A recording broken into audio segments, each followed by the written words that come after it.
Thank you, Radia, for this rich presentation. Now it's to Jan Walker to talk about electric vehicles, a game change for all. Jan is Executive Director of the Windsor Energy Group, WEG, that brings together policymakers and energy practitioners to review global energy development. Mr. Jan runs a number of expert energy forum and roundtable in London and abroad as part of an active WEG program of discussion. Jan is also director of MEC International, London-based advisory company that offers expert team from a pool of more than 60 former ambassadors, bankers, and business people who lived and worked in MENA region. Jan has provided advice to a number of governments and major companies on issues ranging from political risk to markets. I want to tell you, Jan, that in Lebanon we have a project since 20 years to use natural gas for transportation, and until now is not yet in function. Several months ago, some European industrials, car industrials, came to Lebanon to see if they can, sell electric vehicles.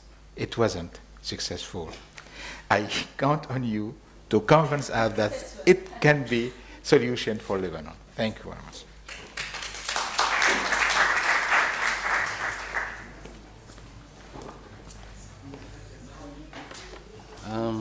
Thank you, Chairman. I'm not sure.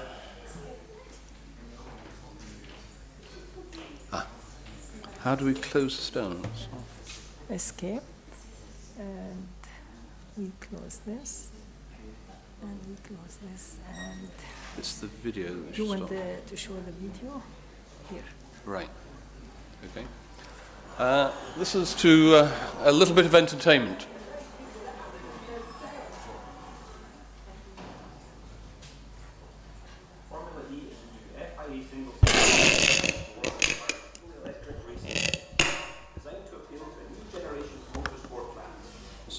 Volume turn up. 20 drivers competing entirely on temporary street circuits in the heart of iconic cities around the world. The series began in Beijing in September 2014 and will finish in London on June 27, 2015. The Spark Renault SRT-01E has been built and designed by the French-based firm Spark Racing Technology, together with Renault, McLaren, Williams, Dallara, and Michelin. All drivers have to make one mandatory pit stop to change cars. And that's why he's coming to the pits. John-Eric Byrne has done as well as being across. This is usually done at a halfway distance. These drivers move forward into the I pit. don't think I stop it. Yes, I've stopped it. Right, that was an electric car being driven very fast as part of a series around the world. Yes, okay. Thank you. Thank you. So that was a shape of the future of things that are here already. Very fast racing cars, and they're not going to have any impact on the streets of Beirut, but they are going to have an impact on the streets of Beijing and London and large mega cities. And they're going to be there for the simple reason that the air is becoming badly polluted by the internal combustion engine. London, for example, we had a meeting on electric vehicles in the House of Lords last month, and we had the head of policy from the Greater London Authority who said that within 20 years conventional cars would be banned from central London because of the quality of air. What they've found is that diesel particulates are causing serious damage. The Chinese are very worried about this. They're concerned in Tokyo as well. The maker of the world's biggest car maker is Toyota, and they're in very advanced state of producing electric cars. They've gone on from hybrids to the next stage. So is it going to be a game changer for oil? This is what I'd like to talk about.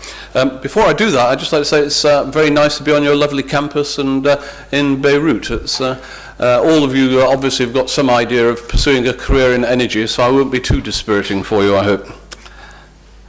That is the 270,000 people have paid $1,000 for that. In the hope it's going to be made. It's going to cost $37,000. It's the cut price Tesla. It's a Tesla that can go for over 300 miles on one charge. It can beat most conventional cars. Looks rather smart. So that's one end of the market. What you people perhaps don't appreciate is Tesla already takes 10% of the world's lithium supply. And if this takes off in the way they hope, then it's probably going to end up using 80 to 90% of the world's lithium supply. So my hot tip is buy shares in lithium mines in Bolivia, because that's the way the market's going. So that's the Tesla end of it, and that is going to come, hopefully. One of the problems with electric cars, as you can see from this, is the batteries tended not to have very long distance. The joke about what's the difference between a golf ball and an electric car? Well, you can drive a golf ball for 100 yards. Because the distance on electric cars is very, very short. So that's one of the areas they're overcoming. It's also a practical problem as well, because you may have read about electric cars having charging stations, and that's going to be very expensive, scattered around the big cities. It's not going to happen because of the additional powers that they can now go for 300 miles. You can charge at home. In fact, Toyota told me that they're intending to use electric car batteries as reserve backup for green energy in Tokyo. So people will be able to park their car and charge up with the solar or wind or whatever, and use the car battery as the additional storage. So that's another interesting use of where it's going. This is probably going to be the car, not for Beirut, but certainly for London. It's launched next month. It's £10,000 sterling, and it's produced by an Indian company called Mahindra. And so that's going to be the first small, viable electric car for town use. The numbers on electric car, as you can see from this graph, here we are, we're now 2016, very, very small. What's been happening, there's been a 5-fold increase in the purchase of use of electric cars. And as you can see, Bloomberg estimate that by 2040, this is going to ramp up so that 35% of all new cars will be electric. So the people are thinking this is a real opportunity or threat, depending on whether you're moving which direction. We've all heard about VW's problems with their fiddling the exhaust. You'll see that VW, like a lot of the other major car companies, have got electric as their next big project. One of the often people say electric cars very nice and clean, and we can buy from different sources. What people tend to forget is that the production of batteries and technology is not a very clean process, and there's quite a lot of carbon used in making the cars. So for those of you who are green, electric car is perhaps not quite as green as we would hope. This is another reason why people are going to go electric, because the energy demand in the rest of the world outside the OECD and China is going to increase by probably a quarter over the next, up to that period of 2040. So electric cars will give us a lot more options. Before I came here, I was having a chat with one of the big international energy bankers in London. And he was telling me that one of the things that worries him is this thing called stranded assets, where the oil or the gas or whatever it may be can't find a market. What they have found, those of you who are a little bit older than the average age here will remember Sheikh Yamani, who was the Saudi energy minister who founded OPEC. And he made the comment that the Stone Age didn't finish because they ran out of stones. It was because of technological innovation. You had the Bronze Age, the Iron Age, and so on. And electric cars, and like green forms of energy, are going to take off in a significant way. Certainly in the developed countries of OECD and China, but it's not going to be a universal panacea. We'll see it used selectively. It is going to come forward. We are anticipating it's also going to help green energy. Next month we have a meeting in the House of Lords where we're going to be talking about super efficient batteries that can be, Mercedes are producing this already for use in the home. So the batteries will be in your home and you'll get your solar panel on the roof or your windmill, and that battery will be able to save large amounts of off-peak electricity, which will make that green energy possible. So the electric car combined with a super efficient battery, I would suggest, is going to change some of our lives, and it is going to be a game changer for some of those, but it's not going to be, you can relax assured that Beirut, I think, will continue to stick with carbon, as will many parts of the world. Thank you.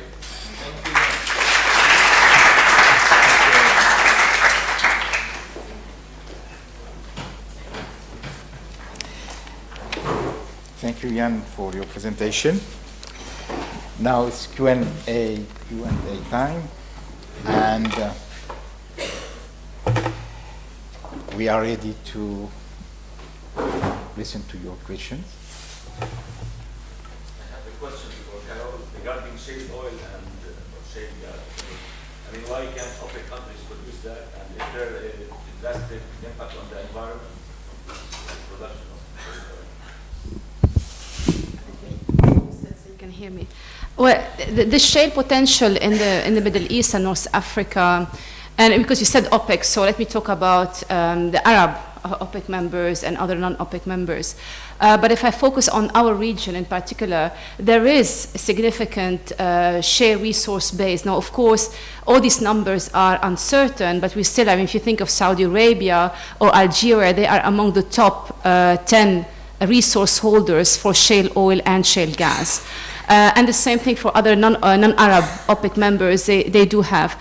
But when you are sitting on the world's largest conventional oil and gas resources, then you say, let me give my attention to this one first, especially this is one of the lowest oil producing and developing region in the world. I think the lowest cost is Kuwait, followed by Saudi Arabia, followed by Iraq, whereas shale is really much more expensive. So you think of Kuwait, I think it's $8 a barrel, whereas for shale you think, depending on where you are.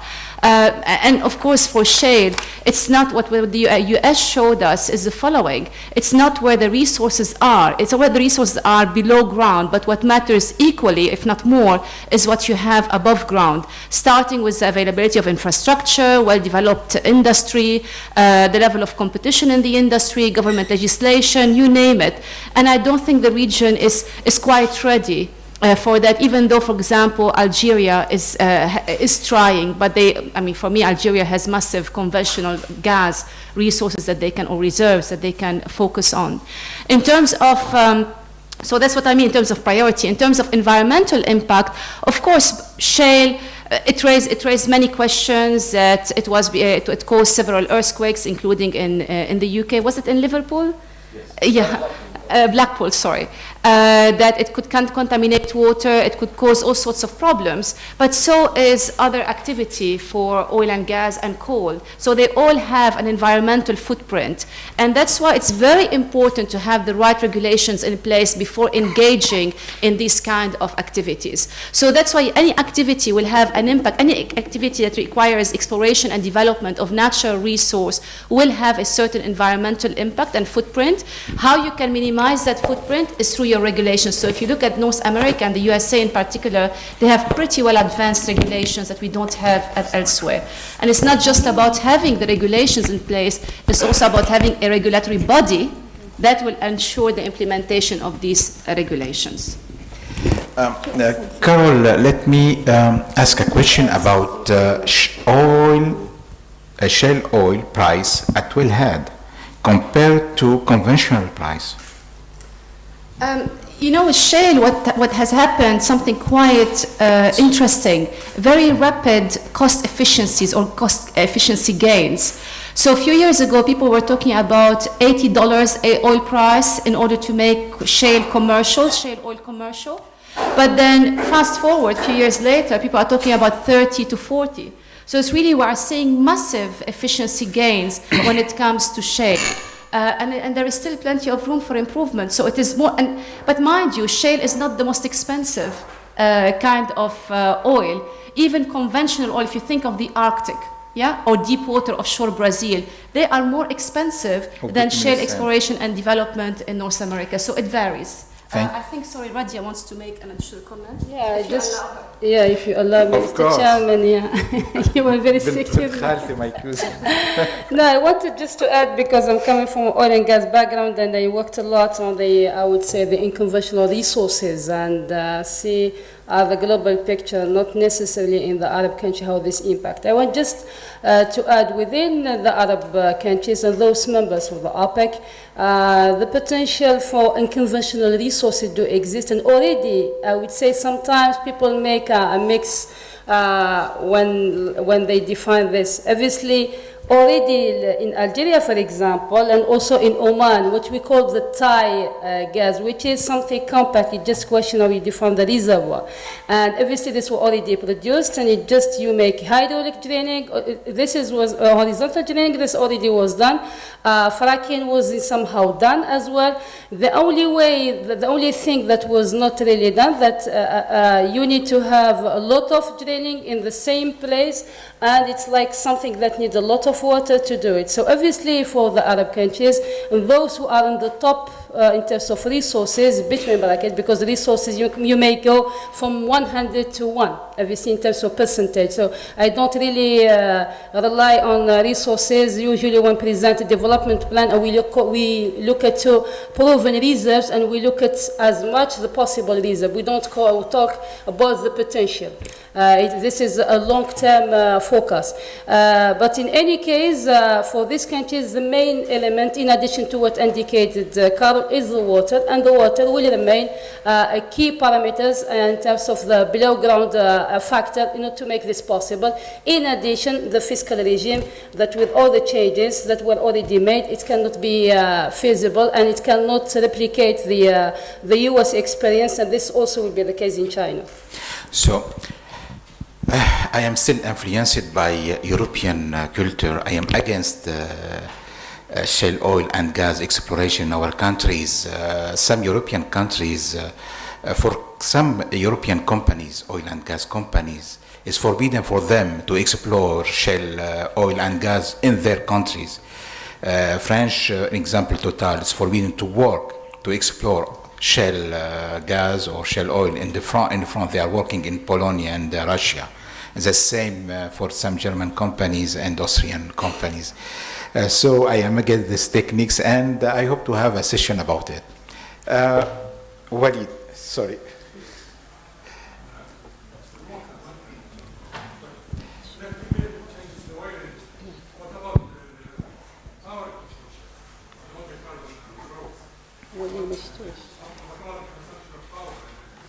The cost per mile for an electric car is a factor of about 20% that of, well, depending on the source of electricity, but it's about a fifth of conventional, in terms of miles, what you can get, because they're very efficient, and they're not going to be used for very long distances. They're town cars, so they're not running up huge mileages.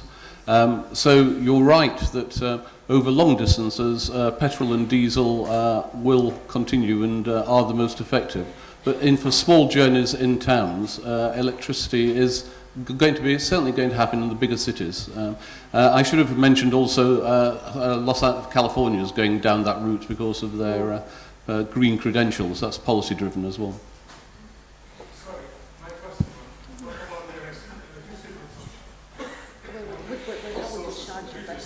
The energy consumption, you'd plug it in at your home because you've got 300 miles there, so you just stick it in the garage overnight.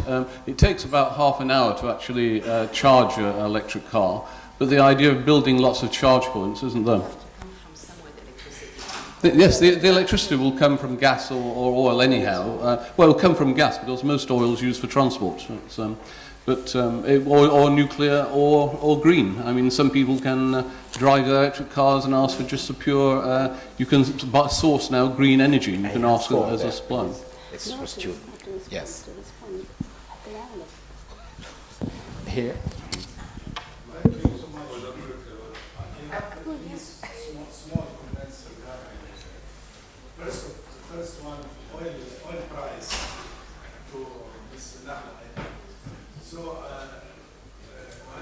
according to the factor affecting the price of oil, I think the major factor is demand and the supply. Is that right? So, are there any other factor affecting the price, like political, and how, to what extent these factors affecting the oil price? This for you. And the other for Radia, I think, regarding the price of oil. Many people say that there is no international prices for natural gas. It's not like the oil. So they say that the reason behind that the handling and the transportation of gas. So to what extent this is right? The reason behind there is no international price for gas. The third one about the electrical vehicle.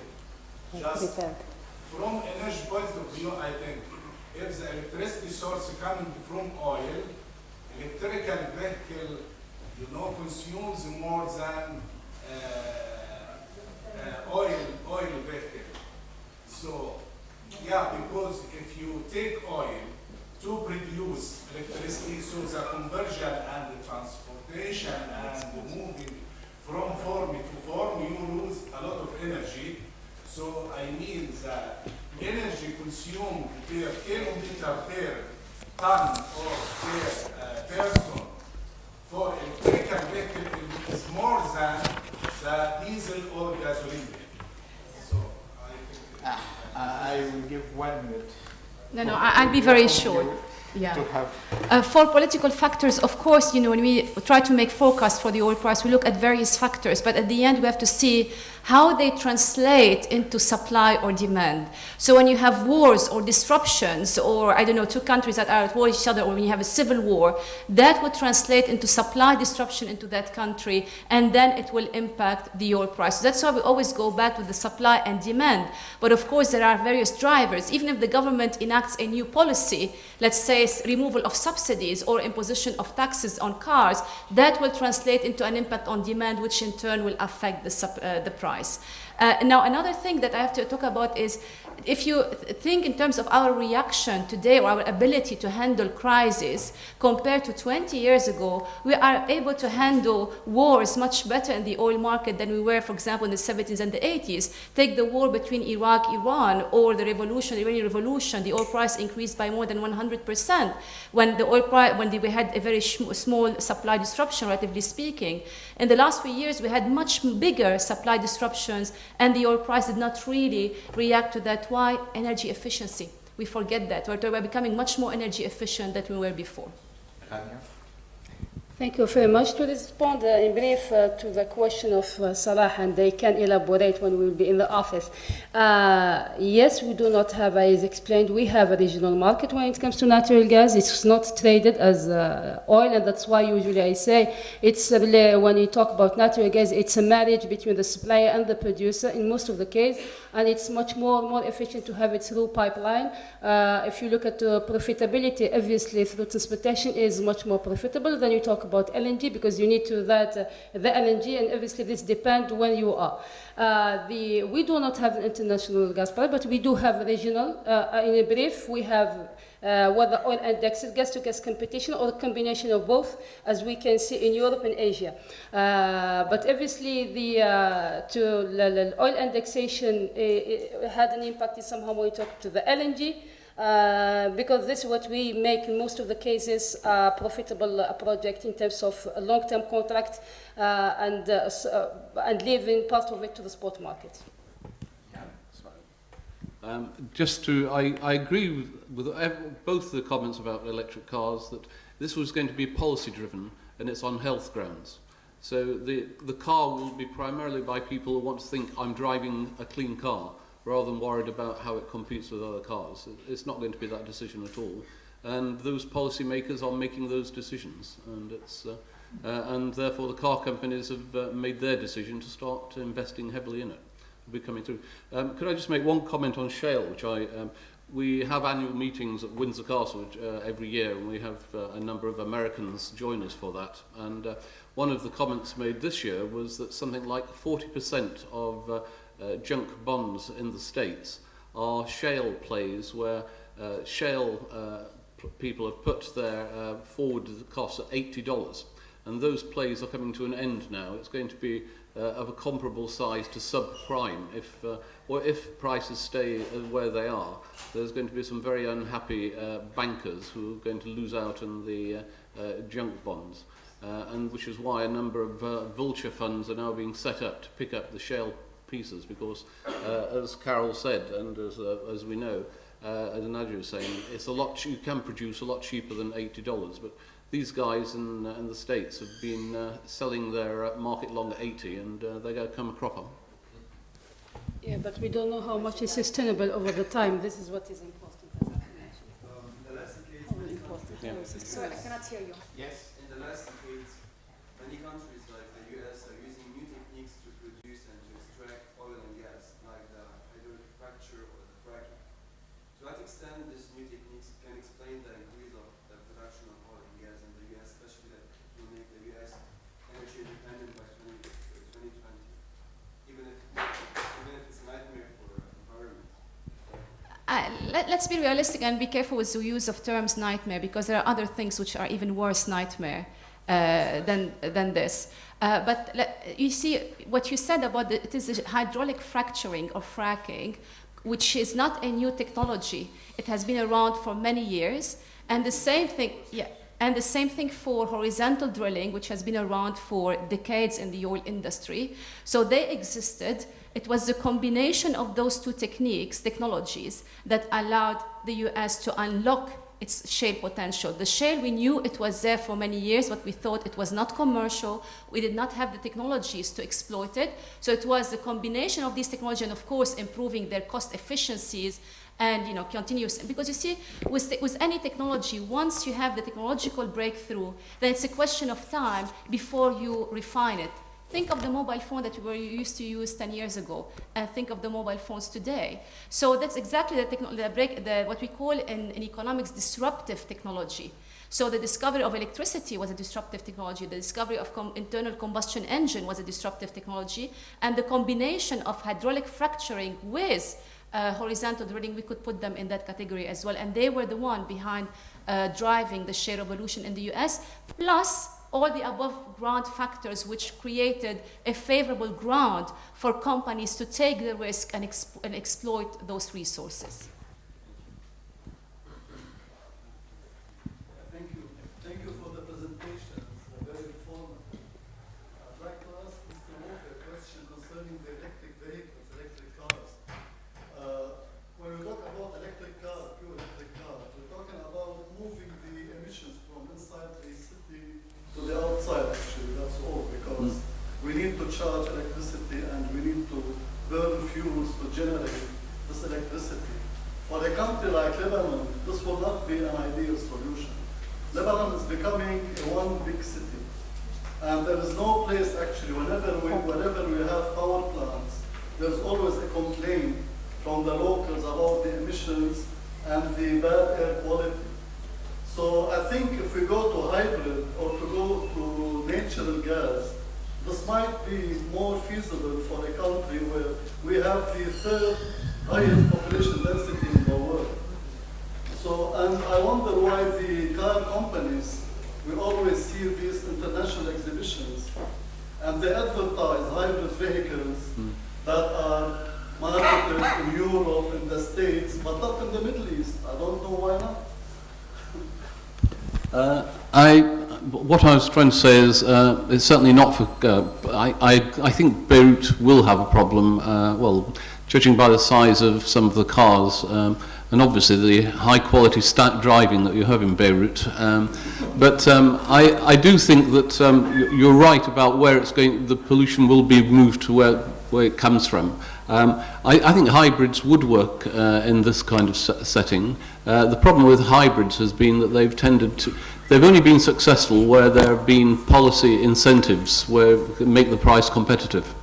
And that's why you see it in places like Europe, because there are tax breaks, they get incentives to do it. And that's why I suspect that it's not really happening here, because I suspect the government isn't going to give a tax break so quickly. Do you think, Jan, are we able to manage, waste resulted from electrical cars?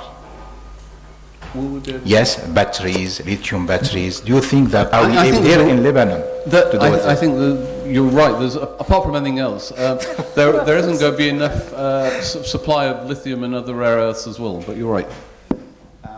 No, if you want.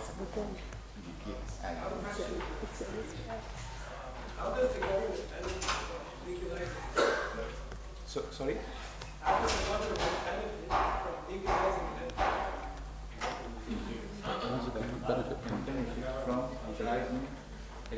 Electric vehicle, everybody, because you put a nice car, so everybody.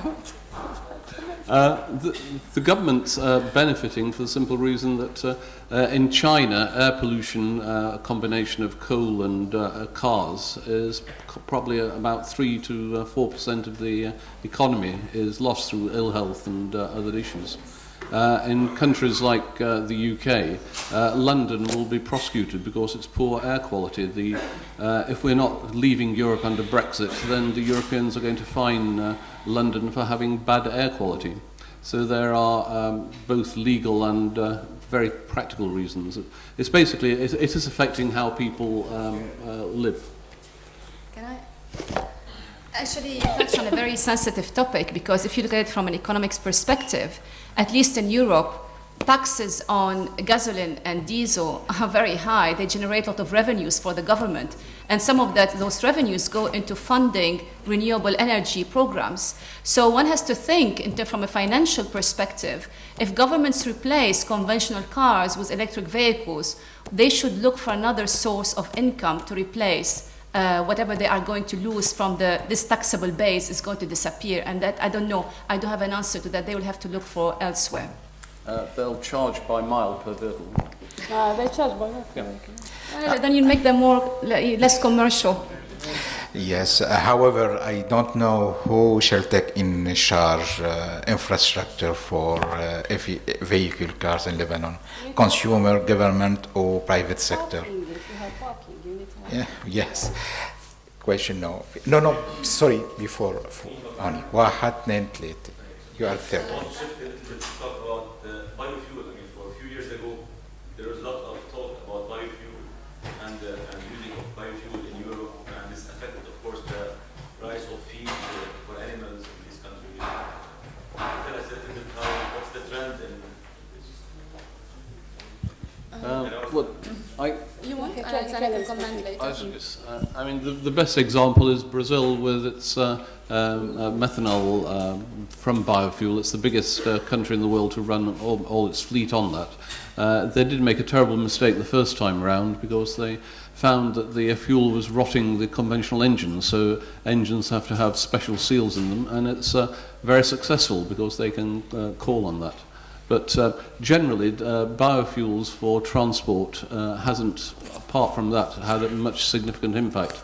Biofuels are being used perhaps in power generation, where people are growing for then using that to convert into electricity. But as I said, Brazil is the outstanding example.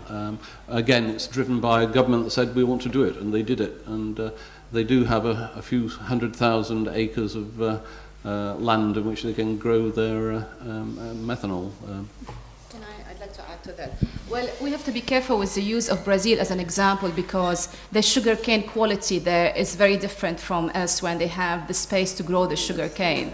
And the other thing with biofuels, what the Brazilians are using is what we call the first generation biofuels, which means that they would compete with food for land and water. So if you have a piece of land, you will have to decide whether to use it to grow crops for biofuels or whether to feed this growing population, which we discussed yesterday and today. So the people now are thinking if you want to expand biofuels, and actually if you look at the market share of biofuels in the world, it is concentrated in 2 countries, the USA and Brazil, but not elsewhere. The second generation biofuels are, we've been told that they are being in the process of being developed because they don't compete with food for land and water, which would be fantastic, but this is still a work in progress, and we're still waiting for some breakthrough technologies to appear in that sense. And until that materializes, I think the scope of growing biofuels will still be constrained because of this food competition. Just a question to Dr. Garrett. Why hasn't the demand for oil increased after the low oil prices? And do you think we're living in a recession since the financial crisis of 2008? Well, it's difficult to generalize across countries, but we have to also see, there are different factors when it comes to demand. First of all, demand is increasing in different countries at different rates. So it's not like it's declining. It's slowing down in terms of growth, but it is increasing. So if you look at the numbers for 2006, they are much higher than 2014 or 2015. So we are seeing this upward trend. Now, in economics, you distinguish between 2 things. You distinguish between structural destruction of demand and behavioral destruction of demand. Behavioral destruction of demand is you behave according to the price. So prices go down, you increase your quantity, prices go up, you decrease. But there is something which is more powerful, that is the structural destruction of demand. So when we don't want any more black and white TV, it's not that if now today black and white TV are very cheap, I'm going to buy more of black and white TV. That is structural destruction. The same thing with oil demand. When you have improvement in energy efficiency and intensity, that means that you can consume, you can grow your economy, but using less energy than before. So we are growing, but at a slower rate, and I would not put all countries at once. We usually look at individual countries which grow at different rates. Now, I would be careful again with the use of the term recession, because many countries pass this phase. As I said, Europe benefited from low oil prices, and today they are witnessing the strongest growth in the OECD countries. Even in China, we are seeing strong demand in terms of gasoline compared to diesel. So that's why one has to dig deeper into these numbers. I would like to have a look at the natural gas market over the, shall I say, medium to long terms. Specifically speaking, in our region, we have Qatar nowadays, the number 1 as a first reservoir concerning natural gas in the world.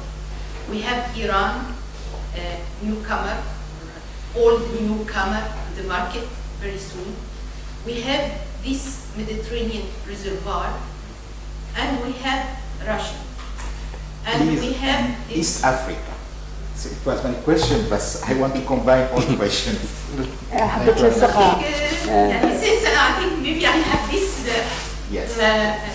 local, since Since you are as ESCWA. So I'm concentrating this region and how these conflicts, shall I say, maybe the energy will shape the region or the relations between the parties in this region. So what would be the market, and what would be the future of oil, or shall I say, specifically speaking, exporting, traditional exporting countries, Saudi Arabia, Iraq, Libya, Algeria, concerning in relation to the new discoveries, taking into consideration that the latest reports that I have read concerning more discovery that since 2020 we will return to the trading natural gas after 2020. We have now Israel that they are looking for buyers for their natural gas from the 2 wells. We have this Venus well between Greece and Cyprus, And we have Russia as a very strong player in this agreement for exporting natural gas to China across Siberia. So what will be the future for this region and of course with this classical neighbor, Europe? So please, Stratia. Thank you.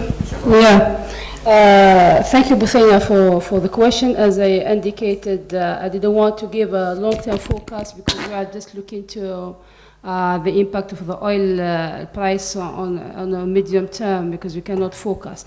Talking about the gas market, as I indicated, it's a regional one, but we still have the LNG that is flexible and help to in somehow have much more global picture. Within the Arab region, let's say talk first about the MENA, obviously including Iran. Starting by Iran, after the lift of the embargo, and obviously we considered before in one of the scenarios that we will have it even in 2016. So our forecast was somehow realistic. Iran do have the potential. They will have, if they will continue within this trend of gas consumption, which is obviously very high. You know that the energy mix, more particularly for Iran, is highly dependent on natural gas. You have natural gas used mainly for power generation. It's used also for petrochemical product as well. So, and natural gas is somehow within like the strategy they had years ago. It should be the first energy to be used. So this is also, it's already a strategy before they think about the export. Iran, in the best case scenario, if I would say the business as usual scenario, will have just 20% left for the export. And for this, you have the through the pipeline already made. You have with Oman, already the deal was made, and we will have part of this going to the Oman domestic market and part of it traded through the LNG plant within Oman due to the decline of the resource of natural gas of Oman. And this we will have it within the medium, in the period 2022, something like that. If everything, I would say, in terms of investment, both are fine, which is not easy as we may think. The other element for Iran that Iran have a lot of delay in terms of infrastructure. Myself, I know perfectly the region. I have been there and looked at the facilities, and there is a lot of investment. Even though there was already for the which we call the North Field, if we use the nomination of Qatar, it's in the 12 how we call that partial. And they need a lot of investment to put this additional gas on the market. Already they thought about, and they have with Pakistan. They are thinking about. They already renewed the deal with Turkey. So within the region, Iran, at least my personal opinion, knowing the country and knowing exactly the potential they still have as one of the major gas resources. They will have impact after 2020 and not now. It's still really at a very primary stage.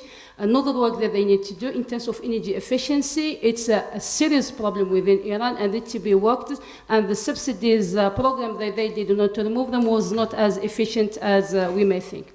The other element which is important, talking about Saudi Arabia, it's associated gas and to link it to the oil production. Obviously, the potential of unconventional resources cannot be on the stream. Probably if we have the best case scenario, we may find that Saudi Arabia have the potential to satisfy the domestic market and to sell the most of, if we look at the marginal cost of supply, it should be Kuwait, the most closest market. For Qatar do have the moratorium that's made that we don't go beyond the 70 million ton in terms of LNG, and obviously they are keeping this moratorium, and I believe this is a good strategy. It was within the strategy 2030, and it was since already several years. Each time they are keeping the moratorium. What does it mean, the moratorium? It means that we will not have additional investment, increasing of the capacity, existing capacities. The only one that we will have, it's for the domestic market for power generation, which is with already in the grid with Emirate, for example. But and also for the domestic demand, which we have seen that is increasing in Qatar. So obviously for Qatar, they will lose in terms of play in the market. They will remain because they have certain flexibility, which is that they went through a medium and short-term contract and spot-related, and they are somehow have a lot of float which allow them to deviate the how we call that fleets, and they deviate the how we call that the tanker from a destination to another one. So they have in all European countries trying to even compete with Russia in the marketplace at a certain lower price, which creates one of the elements of competition within these countries. But Qatar lost it and will continue to lose the first market share, which is now we have Australia coming on the top with all the LNGs that started and will continue, provided that for the additional capacities, Australia will be able to make them on stream. This will depend on the oil price. For Canada, it's not an issue. We will not have it as an important player due to the high costs and link it to the development of the oil sands. So obviously, this is, if we look at the marginal cost of supply, they will not be as one big player, and they are already losing the market share in the American market, and the US already, how would say, limited, they are exporting now by pipeline to the Mexico. So obviously the US not only worked on their energy security, but also they were not able as much to be LNG player, but they were in terms of pipeline. Talking now about Russia, Russia do have the resources, and in terms of resources, Russia number one in terms of oil, Russia number one in terms of gas, including in conventional resources. But obviously the cost of production of Russia is very high. Russia will remain a major player in European markets. Already now we have 30%. I don't believe that they will lose this share because natural gas competing with the renewables, but natural gas will continue be one of the important energy within the energy mix in Europe. And also we have seen that even in Europe, if you take by pipeline, there was a lot of possibilities for re-export. So obviously this gave a lot of potential for Russia. But politically speaking, for the security of supply demand for Russia, already Russia deviated to the east through the pipeline with China. Not the only one, the Eastern Siberia. There is already another one that will allow to integrate completely from the east to the west and going directly to China. And China will be the key, or the second, I would say, market for Russia after Europe, and their strategy is to go directly to that. And I was witness of all the negotiations that were made and how much Russia puts the effort in order to make this possible. We don't know the details of the deal, but we know that there was a cross-investment from both sides, and China already through their national companies, they taken share in terms of the investment in the pipeline. This would allow to facilitate the deal. So obviously Russia will remain a key player in Asia. They will be a competition with Qatar in the marketplace, and which also made Qatar obliged to go to Europe. Take into consideration the Asia Pacific, so the Australian LNG already were able to get much more market share in a short period of time. Now, with regard to the African region, because we are talking about Arab countries, we will see obviously the decline of resources, whether we're talking about Egypt or talking about Algeria, for example. And for the case of Algeria, you will see already there no renewal of certain contracts, dominance of the domestic market, which is increasing very fast. So obviously they're working on energy efficiency on that, but at the same time trying to look at the subsidies from the other side. But at the same time, Algeria, there is a lot of projects that are in development, but the situation of the oil prices will not allow to go so fast, so there will be a lot of delay. But I think this is good for the country. At least they will develop all the way of diversifying the economy. For Egypt, obviously the discovery for Egypt will not allow for Egypt to go much more. Just a resource. This is just a discovery. We should not think that it will make a big difference. And that's why when we talk about East Mediterranean within the region will, somehow, in my personal opinion, is not something that you will have too much impact. Why? You mentioned the example of Israel. 2 weeks ago, I met a representative from the Israeli energy ministry, recently, and I was explaining the scenario that I was doing for Israel, who did very well in terms of strategy, of the gas strategy, keeping the 40% for the national market. And she said, you know, you're right, but in reality there is a real debate within Israel. Think about that our priority is our energy security. So the share left for the export is still under debate. But in any case, with all the energy coming to the market, with this low prices, this will not really occur within the medium term. And hope that Lebanon will achieve certain, at least for the domestic market. For the Eastern Africa, this is a very good example, because CAPSARC, for example, are trying to work with them in order to make it a case study how we learn from the best practice. And for this, for East Africa, with all the IOCs engaged in new fiscal regime, with the price, obviously, of the oil price going down at the same time, all the LNG within, at the period 2020, there are enough LNG. The problem is after 2020, which we may have a problem of supply if certain product will not come on stream, and if LNG will continue to play a major role in the gas trade. So obviously East Africa is still very expensive, will not in somehow have come on stream in the period of 2020. It's beyond that. Yes, we have 30 seconds, not more. This is not fair, because with me you shorten my answer. With Radia you let go. This is not fair here. All right, no, I just want to ask you, what future you're looking at? The end of the century? The developed countries already pledged to have a fossil fuel-free world, so not just oil, it's oil, coal, and gas. Let's look at it from a shorter time frame. So if you look at the various studies up to, or the forecasts by international organizations and well-established companies, up to 2030 or 2035, what we are going to see is, and here I want to highlight that I'm talking about shares, which mean in percentage. We're going to see the share of oil, coal, and gas becoming equal at 27% each of the total global energy mix, yeah? I'm quoting international organizations. Yeah, if you disagree with it, then you have to talk to them. So anyway, but in terms of absolute value, then oil will still be dominant for the foreseeable future. Oil is king in the transport sector. I know we saw with Ian the electric vehicle, but you have to be realistic. Let's put those numbers of electric vehicles out of the total vehicles sold every year, and we're going to see it's really a tiny share compared to that. Now, if you ask me about the region, I am very happy that we are moving towards, using more gas and perhaps less oil and less coal for the environmental impact, but more importantly for this region in particular is for economic diversification. This region is heavily reliant on oil revenues, and we know that this is not a healthy formula for building sustainable economic growth. So I'm very happy to see today in some countries, let's take Saudi Arabia, we are hearing about reforms that we did not hear about before. And I really hope they will continue in that direction, because that would be the right path to take. Thank you very much for this interesting debate. I think several questions need to be answered. We didn't have all answers today. And then I invite Nisreen and Masri Institute to do another debate about this. But I have one question, and I need an answer, but with yes or not. Do you still,